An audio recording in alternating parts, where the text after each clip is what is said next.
The following podcast is a presentation of Hacks and Flacks. We're a partner podcast to the Echo Chamber and a production of March Communications, a tech PR and communications agency. You can listen to our show on iTunes or by visiting marchcomms.com. That's marchcomms.com. But get accustomed to the idea of sharing your thinking, sharing your ideas, being heard, owning your words, owning your presence. You are an expert in your craft. Own it, be it, say it. And the outcome, we're not in surgery. No one's going to die. Cheryl said.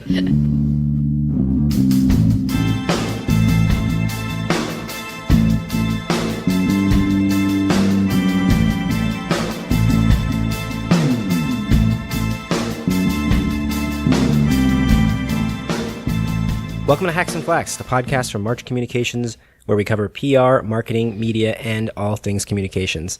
I'm Manny Vega. Thanks for tuning in again. Glad to be back and glad to have a first-time guest to the podcast here, and actually a recent addition to the March team. We're talking to Director of Digital Services, or Digital Strategy? Digital Strategy. Digital Strategy. Okay, good. Director of Digital Strategy, Caroline Black. Got to get the title right. Welcome to the show, Caroline. Thank you. Thank you for having me. Excited to be here, no matter what the title. Yeah, I'm excited to have you.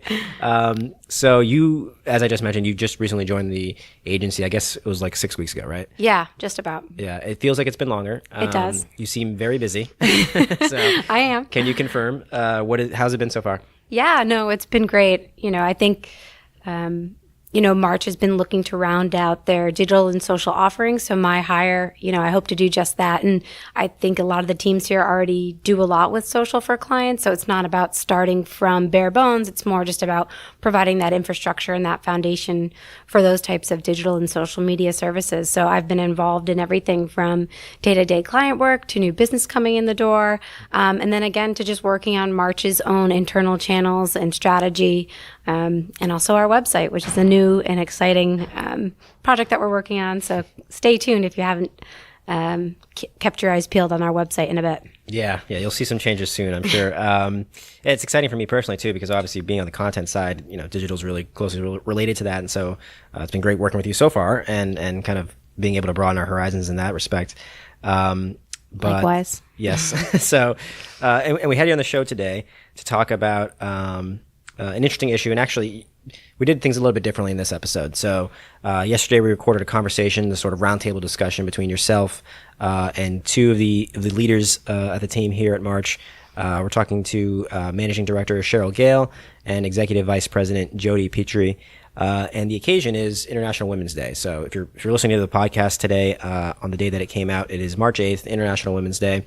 And actually March is Women's History Month, right? National Women's History Month. Yeah. So it's obviously, a big topic. And we wanted to talk to both of them about their personal career paths in PR, sort of the challenges they faced as women, and also developing as leaders in the industry.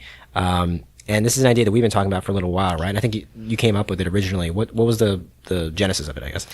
Yeah, well, I think, again, we were just looking to find a natural fit and a way to talk to these topics that are relevant, but also important to us. So, this issue of female empowerment, I think, is what spurred it. And I think would be a great thing to talk about, today and every day, not just in March. So, sure. Being the strong leaders that they are, Cheryl and Jodi seem like natural fits for this discussion. And, I think what came out of it is great in terms of they have advice for people who are new to the industry, people who have spent some time in the industry, people who are experienced and senior, looking to grow teams, looking to transition potentially their agency into an agile one who's more integrated. So we really span the gamut of topics and services for, people at all stages of their career. Yeah, it was very interesting to be in the room for it. As you say, they really did start from kind of the very beginning of their careers and then cover sort of everything from there and, personal journey, but also, philosophy on PR in general, the business, where it's going, where it's headed, who's succeeding and why. And, some of the topics we covered, there was work-life balance, there was finding confidence in the workplace, their development as leaders, ways to stay authentic personally. I guess, was there anything from the conversation that kind of stuck out to you? Well, we also did talk about some fun and interesting cocktails. Yes, that was a good, No, I'm kidding. That was just an icebreaker that we did, but it was pretty interesting to learn about Jodi and Cheryl in terms of what type of cocktails they consider themselves to be. It was an interesting perspective. It adds like a little bit of color, and you'd be surprised with those kind of those more fun questions, the perspective you can get out of them. Yeah, and I think, what I took away from the conversation yesterday was that it was very real. Cheryl and Jodi provided very authentic, conversations about not only themselves, their work life, but also their personal life. So they shared a little bit about, how they managed to stay grounded in their family while also excelling in the workplace. And I think that that's something that everybody struggles with, and everybody wants to achieve it. Companies say that they have it, but how does March really, truly get their employees there, in terms of as much of a work-life balance as you can have. Some days are busier than others, but, that was really what I took away, that they weren't afraid to share and get personal with us and really, be open about how they've gotten to where they are. And in my opinion, that's pretty far. Yeah, absolutely. So really enlightening conversation. Let's dive in, shall we? Yeah, let's do it. All right, here's Cheryl, Jodi, and Caroline.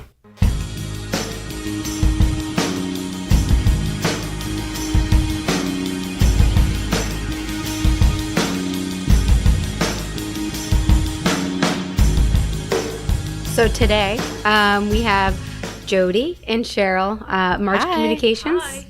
And we're talking, in honor of International Women's Day, which is coming up, about navigating your PR career, which I think has come to mean many different things to different people. So we'll start just by doing a fun icebreaker question.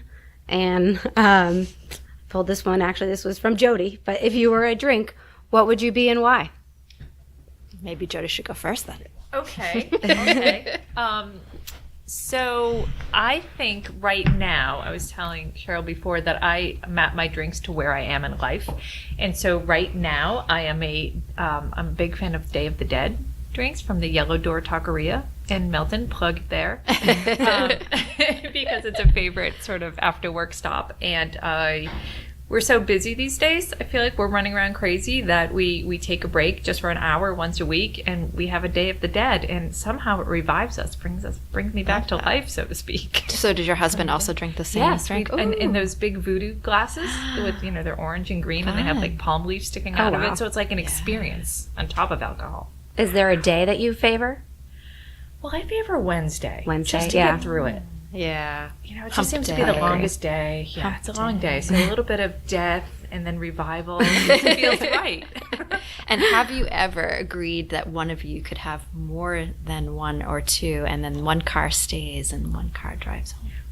See, we are brilliant planners. You see, because my husband actually walks to the restaurant. Ah, see, perfect. We only have and then one you can car. allow Exactly. someone can. I'm usually good with one Day of the Dead. Yeah. Honey, you're going to have to put the kids to bed because I That's can't. right. I was thinking a Kir Royale, and the emphasis is definitely on the Royale versus the Royal. So a Kir Royale is a champagne drink, where if it were a Kir Royal, it would be wine. The Kir is the sweet bit, which you can use cassis or chambord. And obviously the Royale bit is champagne. And I looked it up to see how it actually came about. And it was invented by a mayor in Dijon because he wanted to sweeten up champagne. And I don't know, I guess champagne and even just the drink, a Kir Royale, it's kind of fun. It goes at any party. Is right? it purple? It's a little bit red. Oh. Yeah, and I've put raspberries in it too, which is really Fancy. fun. You're fancy. Yeah, well, we do a Christmas cocktail party every year, so I love serving the Kir Royale. So, Very Oh, sophisticated, just like I know. oh, thank you. I didn't actually think of it as sophisticated. I thought of it as more fun and. I picture you're lounging by Enthusiastic. a Yeah. pool. Ooh. Holding I did have champagne glass. Prosecco's at the pool in Mexico, but they didn't understand what I meant when I was saying a Kir Royale in Mexico. You said That's a tough. Didn't work there. Well, mine, I'm feeling bad now, involved no research, but I have a feeling it was founded on a beach somewhere. And I said a Mai Tai because in my mind, they're fun and easygoing, but deceptively strong. So being 5 feet did tall, think that through. I did. I thought more personality. I mean, I I like like that. them too, but I thought more from a personality, and again. Didn't research it, but now I feel like I should go back and do some research. So maybe that'll be a follow-up. I would agree with that after knowing you for about 6 weeks. Perfect. Now that we got the important question out of the way, let's dive into the next one. More? No. Yes, plenty more to come. How did you both break into PR, and how has your role in the industry changed over the years? Mine was definitely happenstance. It was, as I mentioned earlier, a professor that had pointed out to me that accounting, which is what I was majoring in, was not for me. I was really struggling, and I took a few comms courses. And that professor, her best friend, worked at the Weber Group, now Weber Shandwick, and they were looking for interns. And she suggested that she help me get an interview as an intern because they were looking for interns to help them launch America Online. So the first question was, have you ever heard of the internet? So that was 1989, 90? Wow. Yeah. That's cool. I don't think wow. No, I've heard that story before, and I think it's fascinating every time I hear it. But that's a cool and it was client. In those days, you worked on one account. Even as an account coordinator, you had one client, and all you did was editorial calendars. So all you did was pitch. And when I say pitch, it wasn't email. It was over the phone. And I think we've lost a lot of that. And we've lost a lot of that because you can hide behind email, you can hide behind Twitter. But I still today think that, the only way to really build relationships is to meet face to face, picking up the phone, having conversation. That's really hard to do over email. And I think it's something at March that we're really trying to emphasize more and help younger people kind of bring that back. So I'm getting off on a tangent here, but I think, it's really important. But in terms of, actually, no, because that does play into this idea about how has it evolved. So I think that is definitely something in terms of how,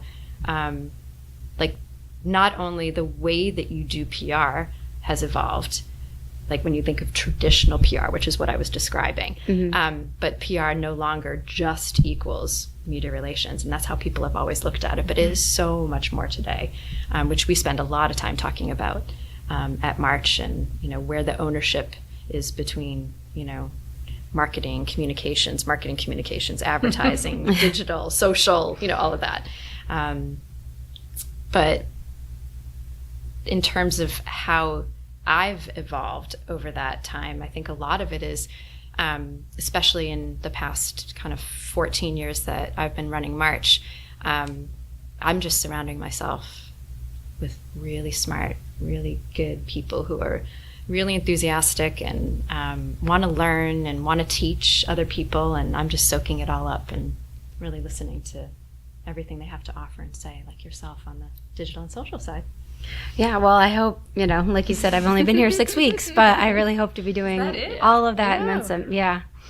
I know. I was thinking about that the other day, too, and today, and kind of taking stock on all these questions. But, yeah, it's blown by. It's been a great experience and a great time so far working with everyone. Like you said, everyone's bright and talented and looking to learn and get their hands dirty and everything. So I can see that you're spot on with your kind of how it's all evolving. And so how did you then get into social? Is that where you originally started? I actually started out in broadcast. And I was just telling the story, but I thought I was going to be the next Katie Couric. And lo and behold, my stage fright really kept me from doing that. But where I found myself was in a digital role within CBS News Online. And, in looking back, really grateful, because I think that was back in 2008. And it was around the time when businesses were looking to use social media, but they weren't really sure how. So as a news organization, I think, those groups were some of the most early adopters of social media and trying out the new technologies and the emerging kind of practices that were coming about. So, very lucky in that regard. So every role that I had in broadcast always really had that digital component in it. I was writing for online news sources, managing social channels, and then, looked and transitioned into PR and was doing the same thing for clients and helping to figure out how those technologies map to their business. So, and then got a taste for PR as well. So I I did some of that in college, but then kind of almost worked backwards from how you're doing things and had to refine the more, core components of what PR is in terms of media outreach and relations and things like that. So, did you have any mentors along the way? I really respected, and I don't know if many people know her, but Susan Zirinsky. So she is the executive producer of 48 Hours and is one of the longest standing female producers ever. And she was just, despite her, reputation and her authority, and was always willing to talk to you, to give you advice, during those times when I thought I was going to be an anchor. She would champion and say, you can do what you want to do, and was just so personable and walk around and say hi to everyone every day. And, that's not something that I think you come across often, especially at those big networks. So she was great. My very first VP, who some of you know, at Weber, when I first started at Weber, is someone that I am still in regular contact with today. And, has, built a career of 35 years and recently retired. But she retired because she had children late in life. And even though she did have somewhat of a work-life balance, because she was working 3 days a week, she was really working 5 just in 3 days. It was just too much, and she just recognized that now is the time to kind of spend with her kids. So she's consulting really huge, so bold. I remember I cried when she told me, because I just thought it was so incredibly bold. And, sometimes you wonder if that were, if you were in a different situation, would you do that? But I think luckily I've been able, basically by running my own agency, been able to have that balance that I really need as a mom, and have surrounded myself with such great people and leaders in our agency that it allows me to have that work-life balance. So it's nice. Great. Jodi? Well, I think my path was a little bit more, had a little bit more of a straight path, I think, to PR. To some extent, I started winning writing contests in grammar school and through high school. One of them was an analysis of Paradise by the Dashboard Light, which I know every word now I'm going to this day. Yep. But so that made me think that I wanted to go into journalism. So I went to BU, to School of Journalism, and somewhere in my junior year, after I'd perfected the art of writing an obituary, lost talent, I did some research on journalists and the Boston Globe. Specifically, there was the Boston Herald at the time, and looked at the mastheads and who was staffing the newsroom, and discovered that 2 things were discouraging. One, literally 80 to 90% of writers were men. The majority of them were men over the age of 40, and they paid very little. And so at that point, I'm, 20 years old or something. I said, am I going to consign myself to a lifetime of being underappreciated, undervalued, and underpaid? So my mother, bless her heart, said, well, what are you going to do? Yeah. And so I was introduced to the dean of the School of Communications, who said, come here. We want that. And so really at that point, I just loved the power of words. I just felt like you could do anything with an appreciation of the power of words. And I love public speaking. Yeah. And so when you sort of combine those 2 things and you are a true believer in those things, you can do anything. So I went to graduate school, and then I started as an unpaid intern at a PR agency under Micho Spring, who now, Micho Spring was my first boss. And she taught me, she said to me one day, you'll always have a job if you're the head. The minute you become the arms and legs, you have no use. And so from that point on, I focused almost exclusively in strategy, of being the head, of being that person the clients could say, what do you think? And so that's how I've always sort of directed my career. And every time I got a job, the minute I got the job, my mother would say, great, what's next? So it was a combination of loving words and my mother in the back of my head going, you're never done. You're never done.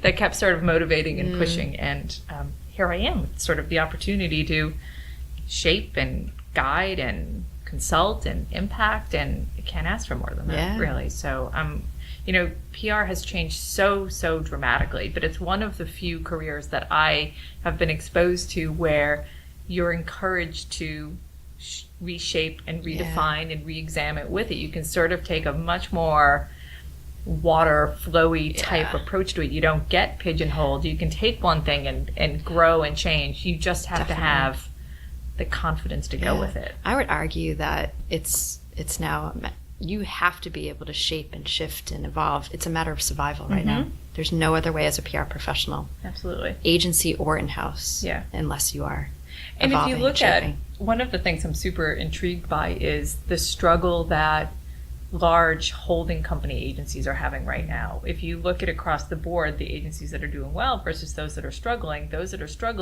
are business model driven. Versus those who are sort of tied to the craft and shaping it from within versus leading with a business model. Those kind of agencies are doing really well. Like March's growth over the last year is quite significant versus some of the bigger ones, which are seeing 0.2 growth and negative growth, if you will. So again, to Cheryl's point, it's how you adapt and how you change and the form in which you're enabled and empowered to do that, I think makes all the difference in the world, and a good mentor. Which is, it's funny, when we first set up the agency, one of the things that we said at the beginning, and of course it evolves too in terms of our vision, but from the very beginning, we always said we never wanted to get bigger, and we never tied it to revenue. We tied it to how many people, just because we saw when agencies started to lose their way and get unwieldy because they lost sense of who their people were. And for us, that magic number was somewhere between 40 and 50. Right. We are at 30. We've been huddling over that number for some time, but it is right now for us the right number. Do we want to grow? Absolutely. Do we want to get to 40 or 50? Definitely. But do we want to become one of these 70 people, 100 people massive agencies, or even like you say, the big holding companies, thousands? I don't. No. I'd rather diversify. Maybe we set up a separate shop. Yeah, exactly. We'll have a digital shop over here. An environment where you can have, like what you said, exactly. You make can a difference. Impact. You can make a difference. It's not about necessarily the numbers that really matter. And when you were talking about kind of for you, how you found your career and your mom being there, and I was thinking it made me reflect on one of the questions that we were thinking about in terms of for the podcast was around perhaps your biggest mistake. And when you focused in on, I always want to be the head, because the arms and legs don't necessarily always have the job where the head does. And so therefore for you that equals strategy. So I feel like my biggest mistake, although it did serve me well early in my career, was that I always said yes. And it took me exhausting. It took me a long time to break that habit and to find the way of saying no that I was comfortable with, but also that helped me to respect myself more and have others respect me more. Because I felt, especially early in my career, that the only way you could get ahead and for people to like you and to do a really good job is to always be seen as this person that, yes, I want to do this, I'm motivated, I'm enthusiastic. There's a different way to show. You can still be enthusiastic, but say no. And saying no also allows you to have more time to think, to be more strategic, to make more of a difference. If you're constantly just running around saying yes to everyone and you don't have control over no is what that you're really thing doing. that gives you the self-permission to take a deep breath. Yeah, exactly. Sometimes you just need a deep breath. And, for me, the biggest mistake was always anytime I didn't listen to my instincts. Anytime when somebody said to me, well, you just need to be nicer. Someone has actually said that to me. And I would say to myself, I don't think that's true, but I went along with that at that time. I took that and I said, well, maybe I do. Or I was right. I didn't need to be nicer. I was fine. Yeah. But I should have listened to my instincts and not sort of let myself be pulled down the rabbit hole of But sometimes it's female the way you behavior. Learn that that's new. Yes. What is authentic to you? Sometimes you don't know that unless you. Well, I think that's the lesson. Authenticity will always be the right path because when you're authentic, you will listen to your instincts and you will let them be the guide and you will make the right decisions. Even the right decisions are sometimes saying I don't know, saying no, Yep. or saying I don't know. Yep. But listening to your own truth, I think wherever that leads you, Yeah. is something I learned. Thank God I learned it. I learned it a little later than I Yeah, wanted, same. but I still learned Same. it, which I think at the end of the day is the most important thing. Yeah. Well, I think it does come with maturity, age, experience. Well, I mean, this conversation does kind of play into, I mean, we talked about, maybe a biggest mistake or, best worst advice you've ever received. And I have a similar kind of experience in talking about, and this might come out wrong because it struck me at the time when it was said to me, but it was meant to be a compliment. And someone said, "You're like a duck sitting on top of the water." And I'm like, what does that mean? What does that mean?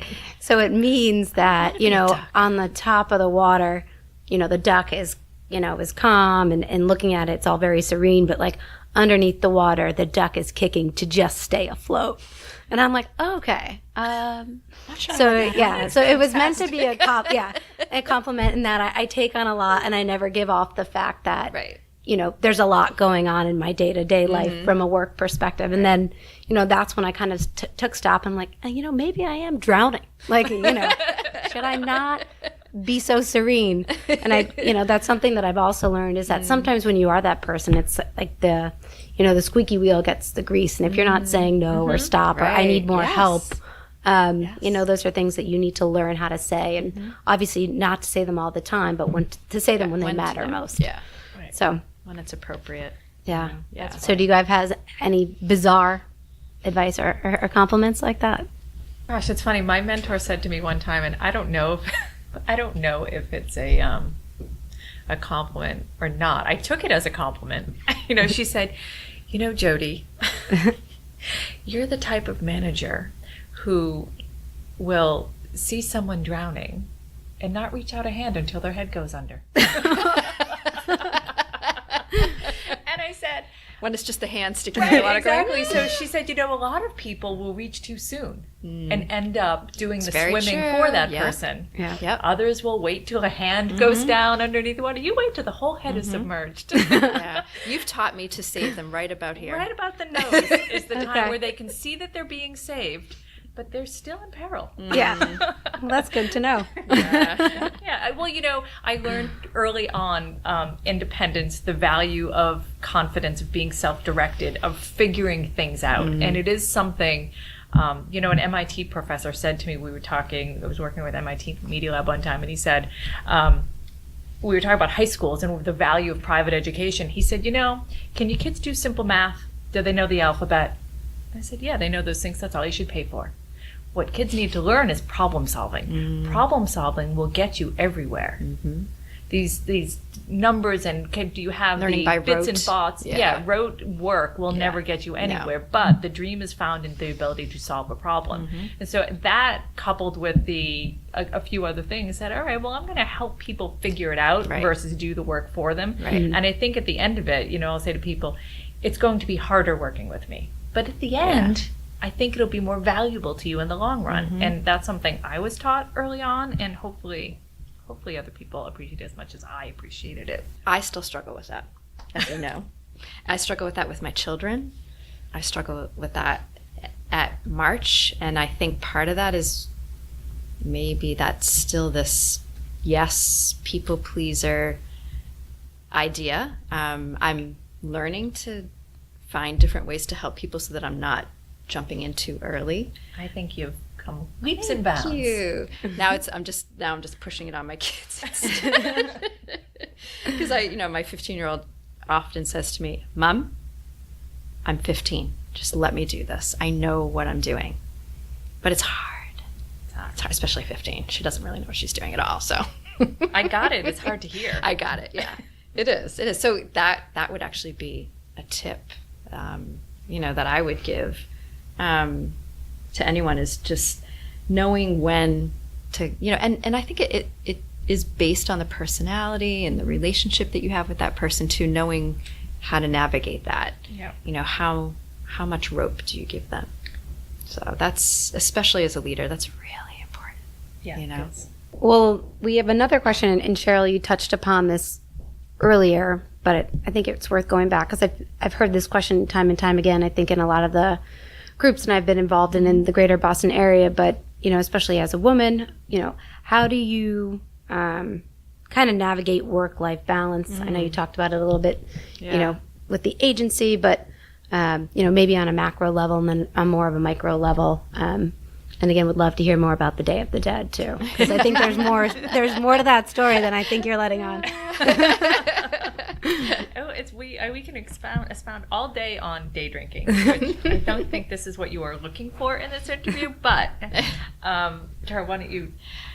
So you mentioned something earlier that I think is really important in terms of work-life balance, if that's what we want to call it.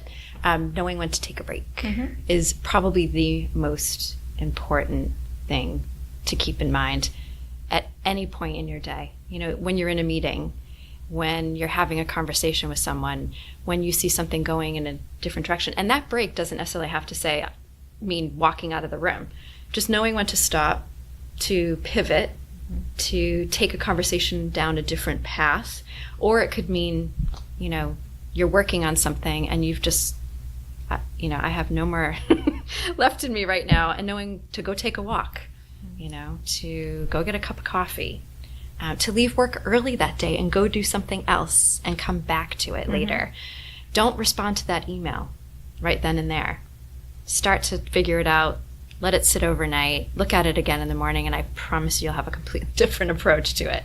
One that's maybe softened or just has a little bit more perspective. So I think, in terms of work-life balance, one of the things I personally have brought in was to find a way to spend more time with my daughter at the time, who's now the one who's 15, because she was spending most of her time with a nanny and not me. But yet I wanted the career, and I wanted to, be a leader in the agency that I was in. I was on their board. But it was expected that I work 7 to 7, 5 days a week, because there weren't leaders in that organization that respected that work-life balance.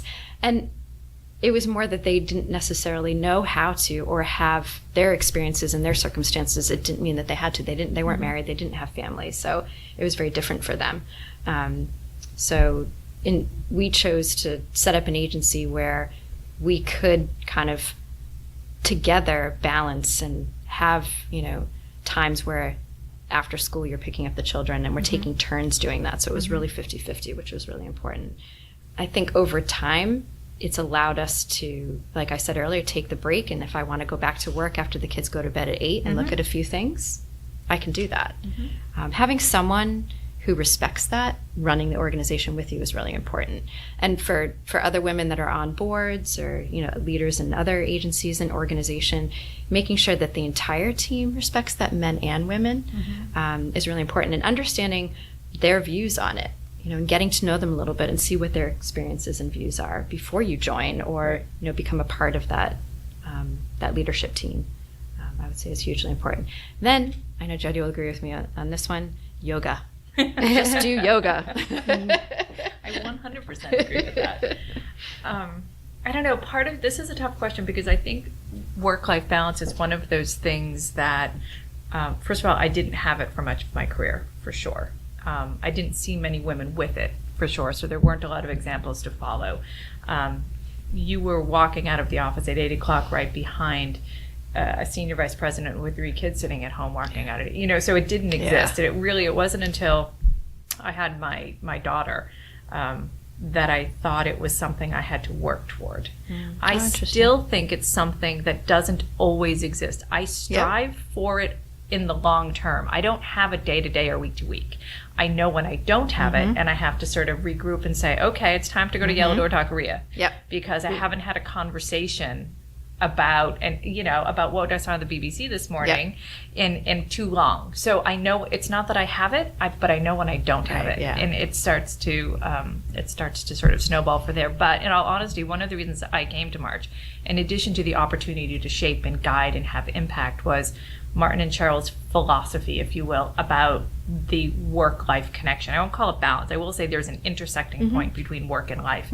And the idea that you are working to enable the life you want is a critically important perspective from a leadership team. Most companies simply don't have that. And in fact, I would say it's the opposite in many companies I know. Lip service. It's lip service, and if the more senior you are, the more you're expected to be present. But in this case, I think at March, your ambition to work for the common good is so much stronger. You know, like Cheryl, I might leave at 5, I get home at 6, I turn off between 6 and 8, but I'm always on at night because that works. I feel like I'm invested in them, and I'm delivering at the same time. I'm empowered to make those choices. That's hugely different. It's one of the reasons why this size agency is the best home for a lot of people like me, I think, because again, I might not have it today. I can guarantee you I don't have work-life balance today or tomorrow, but I will work for it for next week. And being in an environment that encourages that and understands that is it lets you do better work. In the long run, you'll deliver more and be better. But it's a lifelong process. You know, it's something you're always trying to achieve. Yeah. And as a woman, in the roles that we're in with parents, as a woman, as a mother, there's this constant guilt that you have to get rid of, you know, but it's always there, but you have to find a way. For me, my challenge is always, it's interesting because once you then say, oh, okay, well, I'm home, I get the kids from school and I'm here, but are you really there? So I can see when I'm not really present. Yes. And when I am. Yes. But don't you think that's half the battle? Half the battle is knowing when you're recognizing it and stopping yourself, or even just explaining to the kids, look, I just need 5 minutes. Right. I just have to get this done. Right. And then I can help you with this. Yeah. You know. You know, back to yoga for 1 second, because I think everything comes back to yoga. Yay. One of those principles that I learned early on when I first started is a teacher said to me, you know, peace can be found in the moment between the inhale and the exhale. And that is something that actually has informed a lot of the way I interact, because I tend to want to just get in there and, you know, say something. But when I hear that, I go, okay, everybody stop. Yep. Whether you're at home and you're thinking about, I have to answer that email, and oh my God, there's this new business thing, and I know I have to do it, you can say, okay, I just need that space. Yep. And then I can be better. And I think that's what March is really good at, giving you the space to be your best self, so that you can understand when you have to double down and dig in and work, and when you have to say, okay, time out. I remember part of that kind of philosophy has come from different mentors that we've had over the years. And I remember one of them said to me, remember, this is PR, not the ER. So true. So I'm not saving lives. You know? Exactly. We're going to work on that. Well, I know, and maybe I'll get this backwards, but yoga is a form of meditation. Or is it meditation as a form of yoga? Either way, I'm curious if you guys, you know, being yogis, have tried that. I've been using an app that kind of forces you to do it on a daily basis, and it's a lot of mantras. Does but it work? does. Is it working I for think, you? you know, I'm doing it at night and in the morning, so Yeah. I'm kind of just laying there thinking maybe I should go back to sleep. But I think that's part of my struggle is, you know, staying in the moment and focusing on the then and the now versus worrying about things that are taking you, you know, forward or backward. Well, think about this particular yoga mantra for you. There's another one. I don't think of it as meditation because I do Ashtanga, which is just too intense but a mantra, one of the mantras is use your body to free your mind, so that when you're so active, when you're so in it, that you have to stop thinking about what you're doing and you sort of let yourself progress, keep moving forward. But the more you think about something, the more you dig yourself into a hole and you can't actually move and progress and be free. You have to actually stop thinking about something. So when you're forcing yourself to think, oh my God, I'd be up all night. Awake thinking about not thinking. That's good. Yeah, no, I'll take that to heart. I love it, an app for meditation. Yeah, where I can't meditate yet. I'm working on it. I've been working on it for years. I can do, it depends on how you define meditation, but I always fall asleep. Yeah. So that's not meditating. That's the problem. nothing wrong with that, Cheryl. You must be tired. I know. I'd label myself as a beginner as well, so Yeah. no shame. Yeah. No we shame there. were joking. I think I mentioned earlier I'm going to Sedona next weekend with a good friend, and we are going to this resort that specializes in yoga and fitness, and so there's a meditation walk, and we were laughing. We're gonna trip, we're gonna fall, we're gonna break something. How do you do that? That is tricky. We had on our honeymoon a guided meditation as well, but it was up on this cliff. So we hiked, for 40 minutes, and then we were led by an actual yogi, and he was like, "Come with me to the edge and sit and shut your eyes." And my husband and I are like, "Not a chance, because I'll shut my eyes, I'll lose my balance, I'll fall off the rock, and I'll die."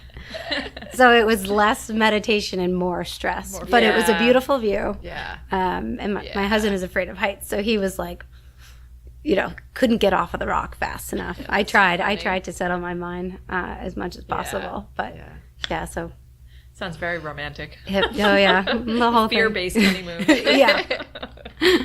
But I don't know if you guys have ever seen the movie Heavyweights. I'm digressing a little bit. Oh, But you should see it. It's with Ben Stiller, and that's Okay. what I'm picturing. At one point, he's trying to motivate the kids to lose weight, and he jumps onto this tree, and he's like this crazy fit aerobics instructor, and he's like swinging from it like above, and he's like, "It's fine, kids," and that's kind of like what happened. We were joking about the whole way down that's I felt like I was in a scene from Heavyweight. So again, very more romance. That's But moving on to our next question, since all of this is so relevant, I wanted to talk about, two to three more things that I think we should cover off. And Jodi, you touched about it a little bit in terms of being your most authentic self. But I was wondering if you had any more thoughts around that in terms of leadership and entrepreneurship, and how you mentor others and how that guides you. And if that's not the principle that guides you in that way, what have you learned about those kind of principles? In all seriousness, it actually is, finding your authentic self, whatever that is, accepting your limitations, acknowledging what you're really good at. Those things are really important, because there are things that I'm just not good at. What I can tell you right now is that if Cheryl and I worked on an account together for a client, we would be the ultimate dream team, because what she is incredibly good at, I'm simply not good at. And part of reaching this point in my life is saying, you know what, I'm going to let that go. I'm going to be my best self, whatever that is. And I tend to be really good at some things and not good at others. And I'm perfectly comfortable with that. So as a mentor, what I do is I work hard to help people identify and understand those things that they are really good at. And if those things that they're good at, they can't find room for them in their career, we sort of sit there and we say, okay, well, how can we make this fit into your career? How does it complement it? What are you bringing to the table? And how do we sort of optimize what you're bringing to the table so that people, particularly young women, because I've been lucky in my mentors who said things to me like, come back from maternity leave and the whole world seemed to have fallen apart. And I don't know if I have a place. She'll say, Jodi, you earned your seat at the table. Sit in it. And I went, okay. All right, I got it now. I'm just not taking advantage of those things that are in front of me, and I'm not acknowledging those opportunities. I need to get back in it and sort of double down. But so that idea of authentic self and identifying, helping people see their authentic self. I don't expect people to be great at everything. That would be so boring. What I want is to identify the best in people, find that thread, and just pull that thread, because they'll be happier, they'll do better work, they'll be with us longer, and so everybody's happier. But so yes, I do sort of live by that. I am what I am, but I want to be the best of what that is, and I want that for others too. Yeah, sure. I love that. That's so true. I do think we'd be a dream team too. Definitely.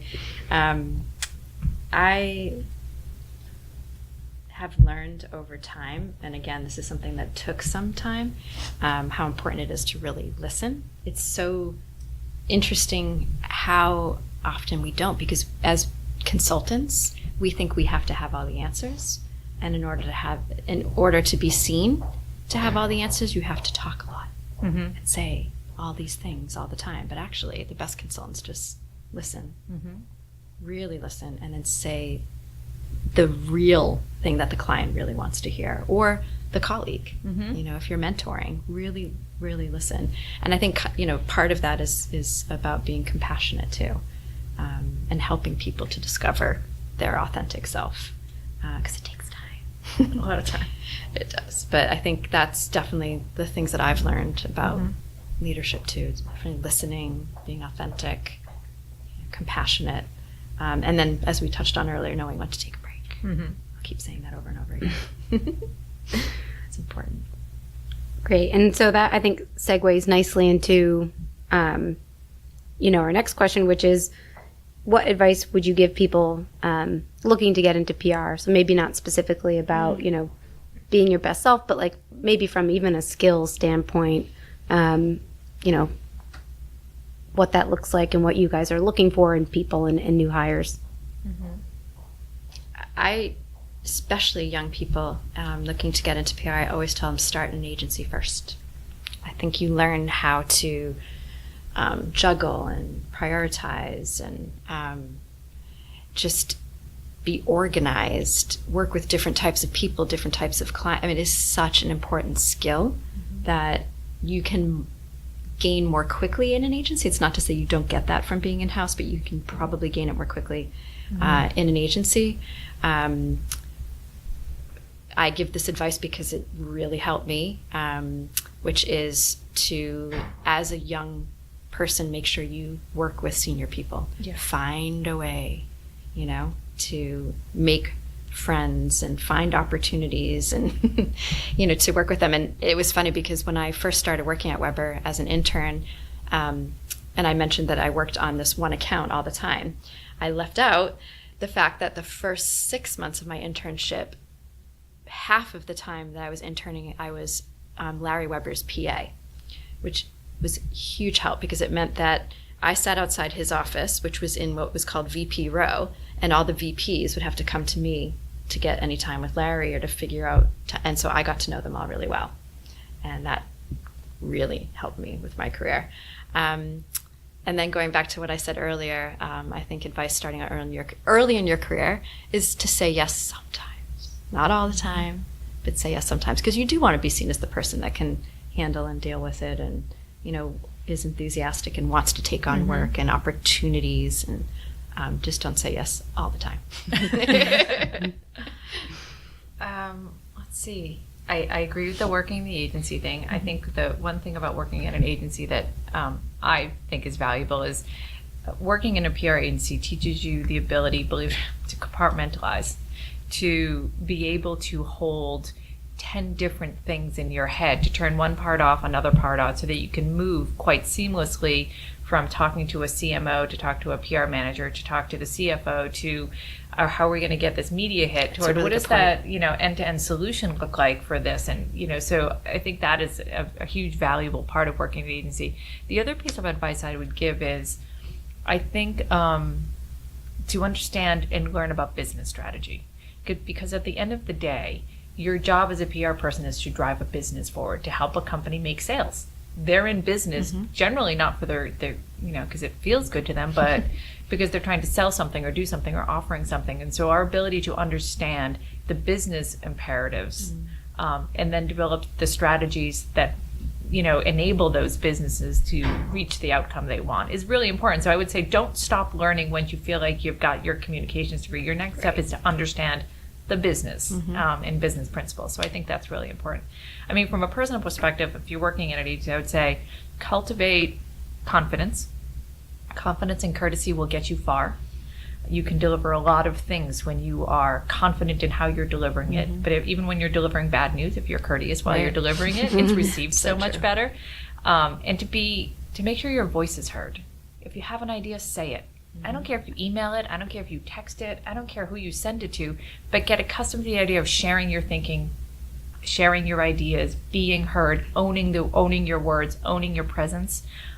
It will serve you well in the long run because you will be more comfortable and confident in how you think and sharing what you think. And I think too many women are always questioning themselves. Is this smart enough? Am I smart enough? Am I right? Well, it's the worst that can happen. You're going to have to put yourself out there. So that's put yourself out there, I think, is what I'd like to see people do, particularly young women. And it's amazing how our industry is 80, what did you say earlier? 80 something percent women. It's a lot of women. Yet the first woman to be ahead of a global PR agency just happened. Yes, two in the last couple of weeks, I think, done it in Ketchum, the WPP. merger with Person. Yeah, I mean that's amazing, right? It's a women communications is a women-driven industry, yet the leadership is still not representative of the rank and file. Yeah, which is sort of mind-blowing, but I do think that comes back to confidence, presence, being heard, knowing that you know, in the room of it was in the village of the blind, the one-eyed man is king. You are an expert in your craft. Own it, be it, say it, and the outcome. You don't worry about the outcome, right? You know, no one's. We're not in surgery. No one's going to die. Cheryl said. Great. I was in the ER last night, actually. So, and here you are. So. Story for another day. Podcast Part series. two. It's all good. Adventures in the ER. Well, we'll end maybe on a high note. And Cheryl, I know you wanted to maybe potentially answer this question. So, how did you get where you are? Luck, chance? Yes. A little bit of both? Yeah, I think if you look at luck as a matter of preparation and opportunity, then it was definitely luck. That's how I've always looked at it. I don't even know. I don't even have an answer. We were just talking about my lack of preparation. I and prepped Cheryl's mine. preparation skills, which is we are yin and yang. So I don't a chance. What did you say? Is it luck or Luck or chance, or it could be a combination of the two, or a third variable, like hard work. I was just going to say, you know what? Personality. I think I think my charming personality opens all kinds of doors. And they're slammed right in my face. No, I think hard work. I think having a plan. I think actually I'll say that my mother always said to have a plan. Know where you're going. Yeah. It didn't matter where that was, but I was never to stop moving and progressing, and that has served me well. So I think it's my luck and having the force of somebody saying you need to keep going, and then recognizing when I got to a place that I was supposed to be. You just made me think, I know we were supposed to end on that, but you just made me think of something I think is really important. And we touched on it a little bit, but as a really practical tip that has been drummed into my head, but I don't think we say it enough.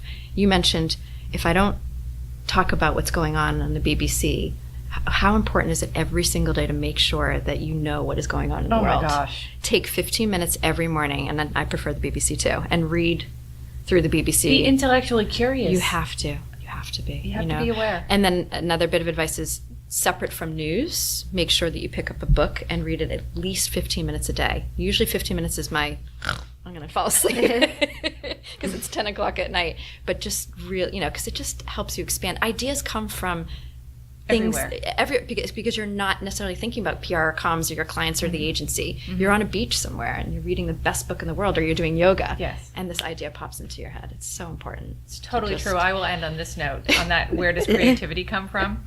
I was at an agency at one point where I was leading their sort of digital integration group, and they were trying to sort of get creativity across the agency. It was sort of media hits, and so I came with this idea that he really liked, and it was for Jiffy Lube of all things, and it had to do with autonomous driving cars, and it was a long time ago. He said, "Well, how did you come up with that? How do we teach people that?" And I said, "Well, geez, I was just walking down the street. I went out for lunch and walked down the street, and that's where it came from." But the whole intent was, you can't sit down and say, "I'm going to be creative now." You have to read, you have to learn, you have to expose yourself to different ideas and to people. be inspired. And when you bring all that together, you will get the inspiration to lead or to think or to be your authentic self. Yeah. There we go. Wrap it up. Cut. Well, thank you both for your time. I think we'd be remiss in not mentioning, in light of International Women's Day and some points that you guys brought up, to say thank you to all the moms out there, because you don't realize how much they sacrifice to pick you up, drop you up, take time out from the middle of their day to come to your tennis matches. I mean, I had no idea that my mom, what she was sacrificing and taking time out of to do. So thank you to you guys, and shout out to my own mom to say thank you. But great. Appreciate it. Thank you. Thanks, Thanks, you. Caroline. Yeah. Thank you.